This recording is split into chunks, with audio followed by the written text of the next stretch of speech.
Okay, students, are you able to see the screen? Yes, ma'am. Okay. If you have any problem regarding yesterday's topic, you can ask me.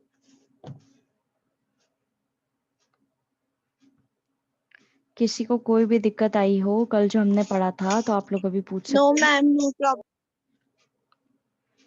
हैं. Okay. Okay. But it would make sense if they also try to ensure that their chosen policy does not also make those who are better off weaker, because it is also possible that they could be born into a privileged position in the future society. अब ये भी हमें देखना बहुत ज़रूरी है कि वो जो चूज कर रहे हैं पॉलिसी वो आगे जाकर के उनको जो बेटर ऑफ वीकर, जिनके जो पहले से ही वीक है उनको वीकर ना करे, और जो पहले से ही प्रिविलेज्ड है उनको सोसाइटी में और ज्यादा वो ना करे, प्रिविलेज ना बनाए. ठीक है. पॉसिबिलिटी जो होनी चाहिए दोनों की वो एक अच्छे उस पर रहनी चाहिए कि जो वीक है वो थोड़ा ठीक होता जाए, और जो रिच है वो भले ही अपने आप को मेंटेन करता रहे. Therefore, it would be in the interest of all that society as a whole should benefit from the rules and policies that are decided and not just any particular section. इसीलिए ये सबके interest में होना चाहिए society के अंदर कि society का एज अ होल उसका फायदा मिले सबको, रूल्स और पॉलिसीज का, और सिर्फ एक पर्टिकुलर सेक्शन को ही फायदा ना मिले. ठीक है. Such fairness would be outcome of rational action, not benevolence और जेनोसिटी. अब इस तरह के जो ये फेयरनेस एक्शन होते हैं वो क्या किसका आउटकम होते हैं? जब आपके यहाँ पर सही तरीके से एक्शन लिए जाएं. ठीक है. और ऐसे नहीं कि सिर्फ जेनरोसिटी के अंदर ही जाकर के चीजें हो सके. ठीक है.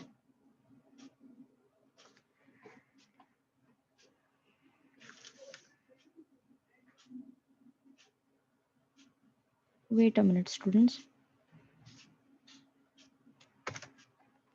Rawls therefore argues that rational thinking, not morality, could lead us to be fair, just judge impartially regarding how to distribute the benefits and the burdens of the society. अब रॉल्स जो है यहाँ पर क्या बोल रहे हैं, क्या अपनी दलील दे रहे हैं? वो ये कह रहे हैं कि हमें सिर्फ रैशनली थिंक नहीं करना है, सोचना सिर्फ रैशनली नहीं है, बल्कि ना ही हमें नैतिकता से वो करना है. हमें इस तरीके से काम करना है कि हम सबके साथ न्याय कर सकें और हम अपना जजमेंट दे सकें impartially.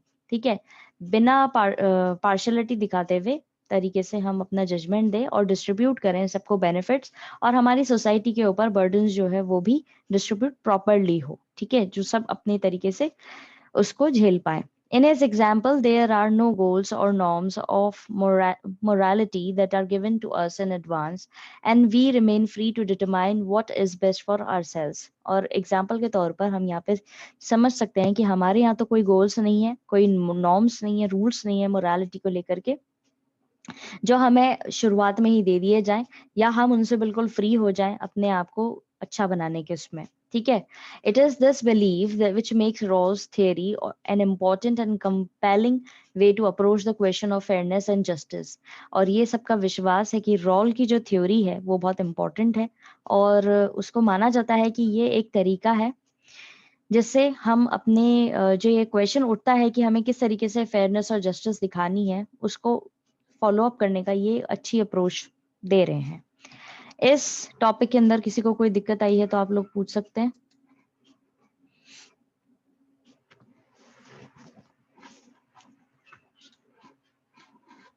No, ma'am, it's clear.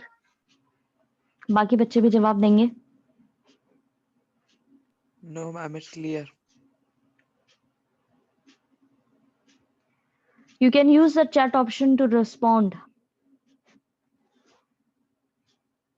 No, ma'am, it's clear. बेटा आपने तो दे दिया, बाकी बच्चे नहीं बोल रहे ना. बाकी बच्चे चुपचाप बैठे हुए हैं, ना यूज कर रहे हैं चैट Okay. ऑप्शन का. मैंने कल भी आप लोगों को समझाया था कि आपको रिस्पॉन्स देना पड़ेगा, ऐसे आप ब्लैंक नहीं बैठ सकते हो.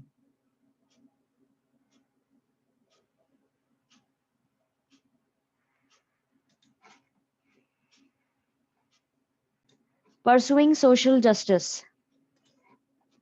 अब सोशल जस्टिस कैसे कर सकते हैं आप, सामाजिक न्याय कैसे कर सकते हैं, दिला सकते हैं? If in a society deep and persistent divisions exist between those who enjoy greater wealth and property and the power which goes with such ownership and those who are excluded and deprived, we would say that social justice is lacking there. एक society में अगर आप गहराई से देखें जहाँ पे अलग अलग डिविजन्स हैं जो अभी भी एग्जिस्ट करते हैं, यानी कि अभी भी हैं, उनके बीच में जो बहुत ज्यादा एंजॉय करते हैं वेल्थ और प्रॉपर्टी, पैसे वाले लोग हैं, और जिनके पास में बहुत ज्यादा पावर्स है, ठीक है, या वो लोग जिनको बिल्कुल अलग कर दिया गया है या बिल्कुल कम है वो चीजों से, उनको बेसिक चीजें नहीं मिल रही हैं, सामाजिक न्याय नहीं मिल रहा है, तो इस चीज को आप कैसे परसू करोगे, सामाजिक न्याय कैसे करोगे? We are not talking here merely about the different standards of living which may be enjoyed by different individuals in a society. हम यहाँ पे सिर्फ उन लोगों के बारे में बात नहीं कर रहे हैं जो हमारे different living standards हैं लोगों के, और जो कुछ लोग enjoy करते हैं society के अंदर. Justice does not require absolute equality and sameness in the way in which people live. Justice का मतलब ये नहीं है कि यहाँ पे simply आप equality कर दो, ठीक है, और sameness, सबके बीच में sameness रखो, बिल्कुल चीजों की, ठीक है, और जिससे सब लोग जो है उसको enjoy कर सकें. But a society would be considered unjust if the differences between rich and poor are so great that they seem to be living in different worlds altogether. लेकिन society उसको बोला जाएगा बिल्कुल unjust तरीके से कि वो सोसाइटी बिल्कुल जस्टिस नहीं कर रही है, जहां पर बहुत ज्यादा डिफरेंस है रिच और पुअर के अंदर, और जहां पर वो एक ऐसा लग रहा है कि एक दुनिया में होते हुए भी वो अलग अलग दुनिया में रह रहे हैं, ठीक है. And if the relatively deprived have no chance at all to improve their condition, however hard they may work, और वहां पर जो अलग अलग वर्ल्ड में ये लोग रह रहे हैं और जहाँ पे गरीब जो है उसको इतनी इतनी अपनी कंडीशंस को इम्प्रूव करने का भी उसको प्रॉपर मौका नहीं मिल रहा है, चांस नहीं मिल रहा है, भले वो कितना ही हार्ड वर्क करे, तो वो चीज जो है बिल्कुल अनजस्ट है. In other words, a just society should provide people with the basic minimum conditions to enable them to live healthy. दूसरे शब्दों में कहा जाए तो एक जस्ट सोसाइटी का मतलब क्या है?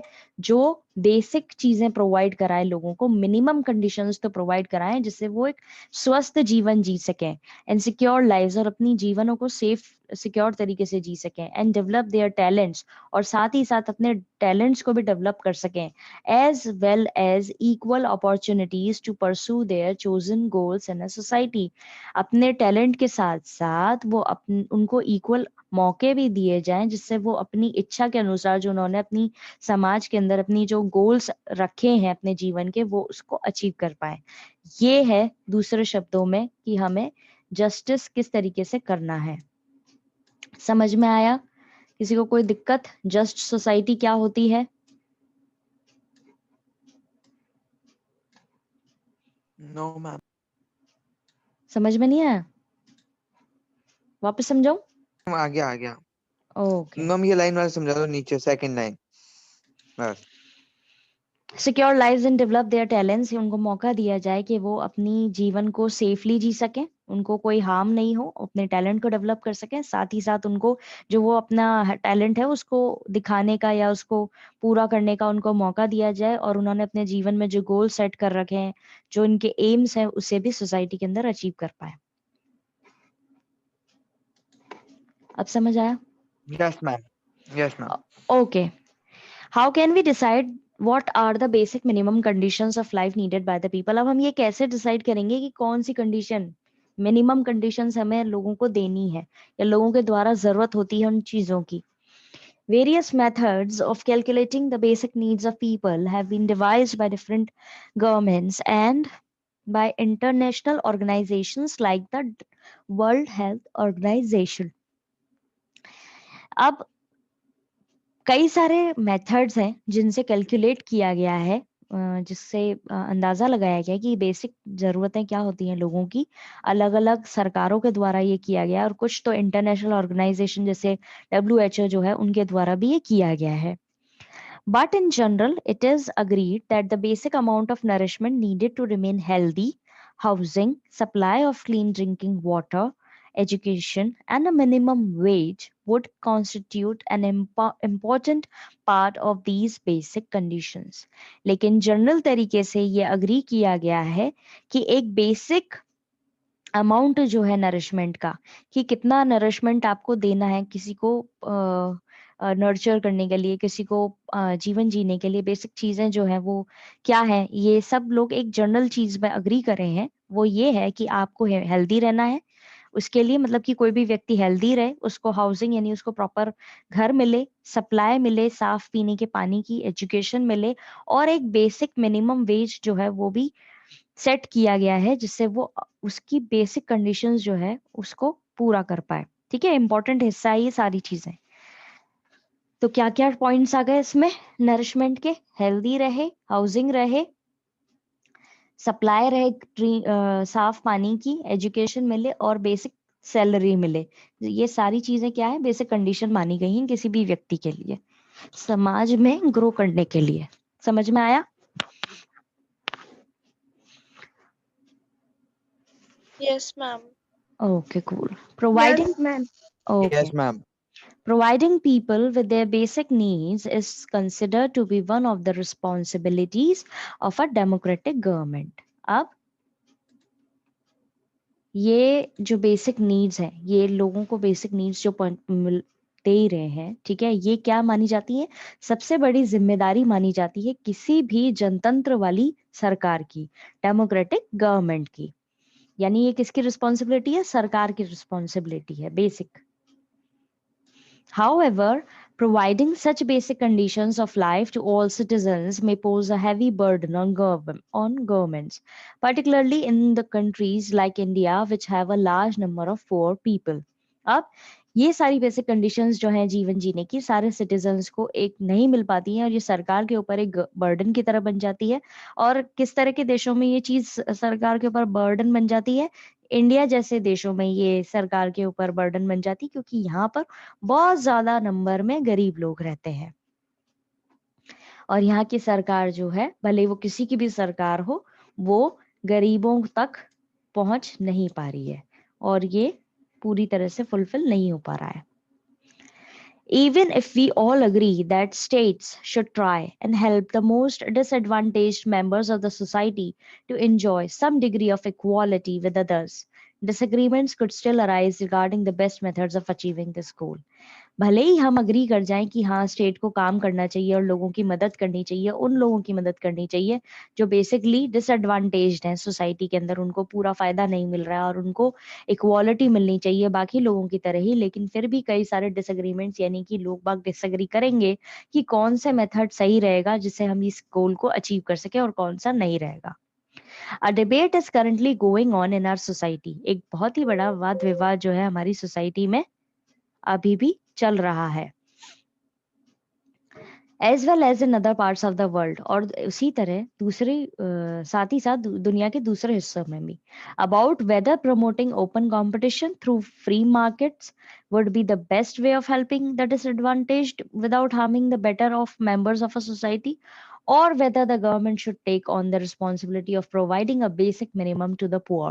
अब जो वाद विवाद चल रहा है वो ये है कि क्या ये सही रहेगा कि हम ओपन कंपटीशन अलाउ कर दें फ्री मार्केट का उन लोगों के लिए जो डिसएडवांटेज है, बिना किसी और प्रिविलेज्ड मेंबर को हार्म पहुंचाए हुए सोसाइटी के, ठीक है, या फिर हम गवर्नमेंट के हाथ में ये रिस्पॉन्सिबिलिटी दे दें कि जिससे वो बेसिक मिनिमम चीजें जो है गरीबों तक पहुंचा सके, if necessary even through a redistribution of resources, भले ही वो जरूरत पड़े कि वहां पर हमें रिसोर्सेज जो है वो वापस से रीडिस्ट्रीब्यूट करें, उनका एक रीडिस्ट्रीब्यूशन का एक तरीका हो, वैसे करें, वो सही तरीका सही रहेगा। इस चीज पर अभी भी वाद विवाद चल रहा है।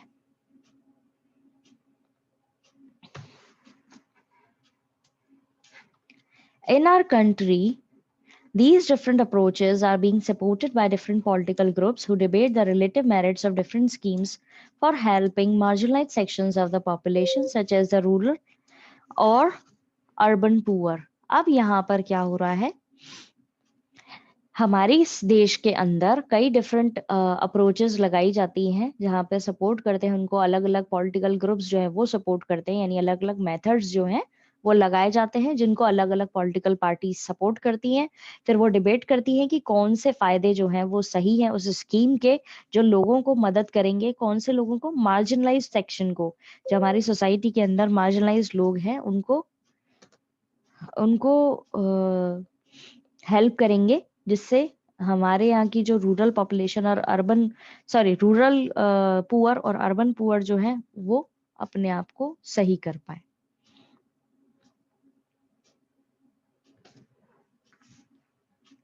समझ में आया? किसी को कोई दिक्कत?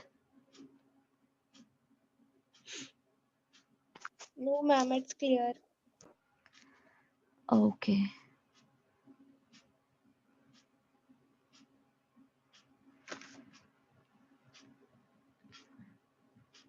Okay, we will briefly examine this debate. हम इस डिबेट को अच्छे से समझेंगे। अब बी आर अम्बेडकर के द्वारा एक चीज कही गई है, अ just society is that society in which ascending sense of reverence and descending sense of contempt is dissolved into the creation of a compassionate society.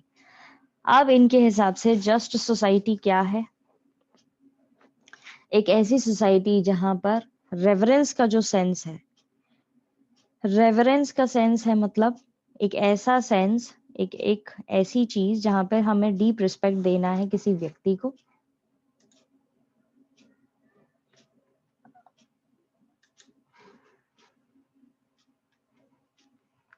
हमें डीप मीनिंग मतलब डीप रिस्पेक्ट देना है सबको, ठीक है। उसको तो हमें बढ़ाना है, और घटाना क्या है? हमें कंटेम्प्ट की जो भावना है उसको हमें घटाना है, ठीक है। कंटेम्प्ट की भावना एज इन जो ये हमारे अंदर फीलिंग होती है कि कोई व्यक्ति जो है वो वर्थलेस है और इसको समझना नहीं चाहिए, ये तो किसी काम का नहीं है, डिसरिस्पेक्ट। एक तरीके से रिस्पेक्ट तो बढ़ाना है सबके लिए, और डिसरिस्पेक्ट जो है वो खत्म करना है। उससे ही हमारे एक कंपैशनेट सोसाइटी जो है वो बन पाएगी। ये कहा है किसने? बी आर अम्बेडकर ने कहा है, ठीक है। बी आर अम्बेडकर ने कहा। अब है free markets versus state intervention. Free markets के कंपैरेटिवली स्टेट इंटरवेंशन, स्टेट को कितना इंटरफेयर करना चाहिए उसके लिए बात हो रही है, और फ्री मार्केट कितना देना चाहिए उसके बारे में बात हो रही है।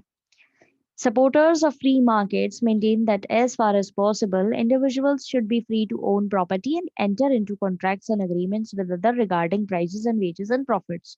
Supporters जो है फ्री मार्केट के, वो कह रहे हैं कि जितना हो सके उतना पॉसिबल करो कि इंडिविजुअल्स जो हैं वो फ्री तरीके से अपनी खुद की प्रॉपर्टी खरीद सके, एंटर कर सके किसी भी कॉन्ट्रैक्ट या अग्रीमेंट में, और किससे रिलेटेड चीजें हो ये कॉन्ट्रैक्ट और अग्रीमेंट वाली, कि कितने उनको वेजेस मिलने चाहिए, कितना उनको प्राइस मिलना चाहिए, और कितना उनको प्रॉफिट मिलना चाहिए।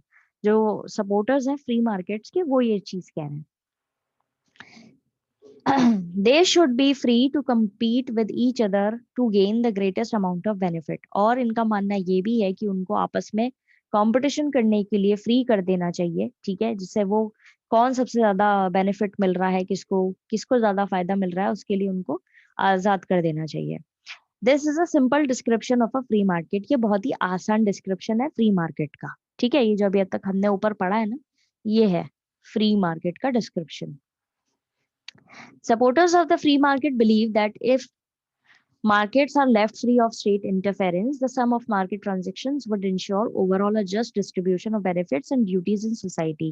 सपोर्टर्स का मानना ये है कि जो फ्री मार्केट को बिलीव करते हैं, वो उनका मानना ये है कि अगर स्टेट का कोई इंटरफेरेंस नहीं हो तो एक बहुत अच्छे लेवल पर मार्केट ट्रांजेक्शन्स होंगे और सबको डिस्ट्रीब्यूशन मिलेगा बेनिफिट्स का, और जो सब अपनी ड्यूटीज है वो भी पूरी करेंगे सोसाइटी के अंदर। Those with merit and talent would be rewarded accordingly। और जिनके पास में फायदे और टैलेंट है वो उनको उनके हिसाब से ही उनको रिवॉर्ड्स मिलेंगे। while the incompetent and would get lesser reward। और जो जो कम लायक है उसको कम फायदे मिलेंगे। they would maintain what they would maintain that whatever be the outcome of market distribution it would be just। इनका मानना ये है कि ये मेंटेन करेंगे जो भी रिजल्ट आएगा आउटकम मार्केट का, मार्केट डिस्ट्रीब्यूशन का, वो बिल्कुल जस्ट होगा, यानी कि बिल्कुल न्याय वाला होगा। समझ में आया इस पैराग्राफ के अंदर ये क्या बोल रहे हैं फ्री मार्केट के बारे में?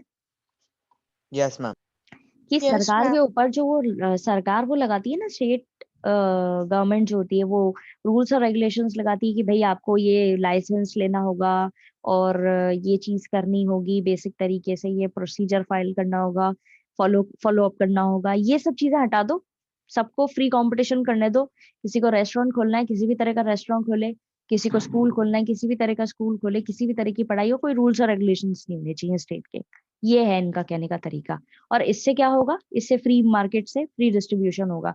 जो जिसके पास टैलेंट होगा, जिसके पास में हुनर होगा, वो बढ़िया काम करेगा, और जिसके पास में नहीं होगा उसको कम फायदा मिलेगा। ये इनका मानना है।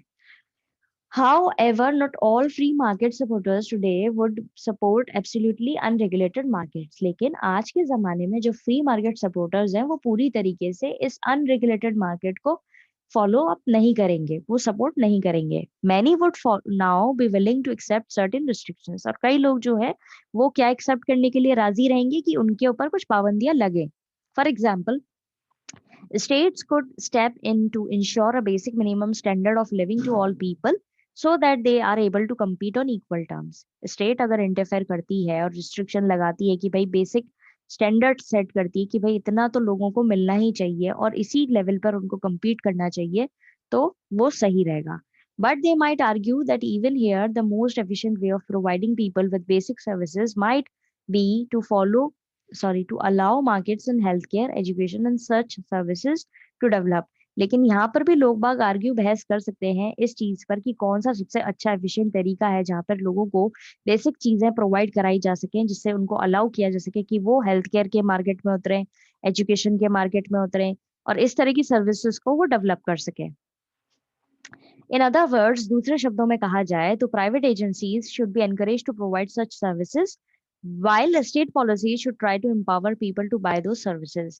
अब यहाँ पर ये जो आर्ग्यू कर रहे हैं वो ये है कि प्राइवेट एजेंसीज को अलाउ करो कि वो इस तरह की सर्विसेज दे, और स्टेट पॉलिसीज को बोलो कि भाई आप इस तरह की चीजों को बढ़ावा दें कि लोग बाग इन सर्विसेज, जो प्राइवेट सर्विसेज है ना प्राइवेट एजेंसी वाली, उनको उनसे चीजें खरीदो और उनको फायदा पहुंचाओ. ये इनका मानना है, जो कि थोड़ा सा सही नहीं है. So that's all for today. आज हम इतना ही पढ़ेंगे, हम इसको कंप्लीट करेंगे अपनी नेक्स्ट जब भी हमारी क्लास होगी तब. ठीक है. Please collect up your problem related to these topics which we study today. आज जो भी हमने पढ़ा है उससे अपनी प्रॉब्लम्स कलेक्ट कर लीजिएगा, हम आपकी नेक्स्ट क्लास में प्रॉब्लम्स डिस्कस करेंगे. And now we are running out of Yes, time. I am ma'am. Going to send you link for your history class. Okay students, Thank you, ma'am. Welcome.